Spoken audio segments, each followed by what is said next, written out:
Well, it's one of those stories that gets Washington hyperventilating. Today, Hillary Clinton explained why she used private email to conduct official business as Secretary of State. She said it was a matter of convenience, but routing the communications through her server at home prevented some of those emails from being automatically archived at the State Department, and it allowed her to decide later which records to make public and which to delete. Nancy Cordes put the question to the former secretary and future candidate. Clinton emerged from a speech at the UN to face a crowd of hundreds of journalists. She issued this mea culpa. Looking back, it would have been better for me to use 2 separate phones and 2 email accounts. I thought using one device would be simpler, and obviously it hasn't worked out that way. Clinton claimed that the private server she shared with her husband at their home in New York was secure and was never hacked, and that she never emailed classified material. The laws and regulations in effect when I was Secretary of State allowed me to use my email for work. That is undisputed. Federal regulations from 2009 required that federal records sent or received on private email accounts must be preserved in the appropriate agency record-keeping system.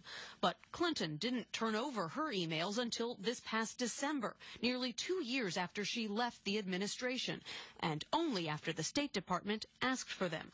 In going through the emails, there were over 60,000 in total sent and received. About half were work-related and went to the State Department. The rest, she says, were personal, so she deleted them permanently.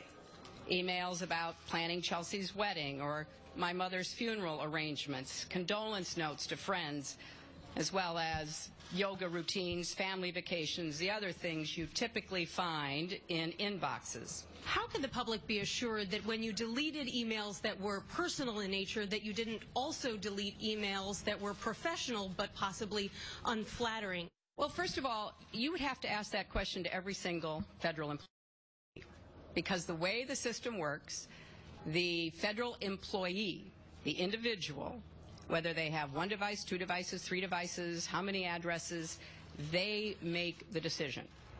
Republicans investigating the 2012 Benghazi attacks were not satisfied with that and said Clinton should turn over her server to an independent, third-party neutral observer. But Scott Clinton said her private server will remain just that, private. Nancy, thank you. Now let's bring in John Dickerson, our CBS News political director. John, the partisans are going to believe what they want to believe. There's no chance any minds were changed there today. So what difference does any of this make in Hillary Clinton's campaign for the Democratic presidential nomination?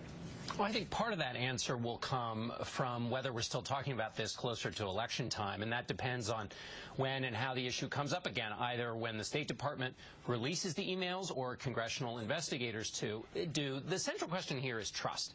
Hillary Clinton today asked voters, do they to trust her? And the question is, do they? The question applies not just to the way she handled these emails, but do they trust her in general when they see her explain her actions? These kinds of situations give candidates a chance to forge new connections with voters, or a candidate can raise new doubts in the moment they're trying to explain themselves. Some voters may make those judgments now, but between now and Election Day, we can be sure there will be other moments where the same instincts Clinton displayed today will be tested again, Scott. John, thanks very much. In another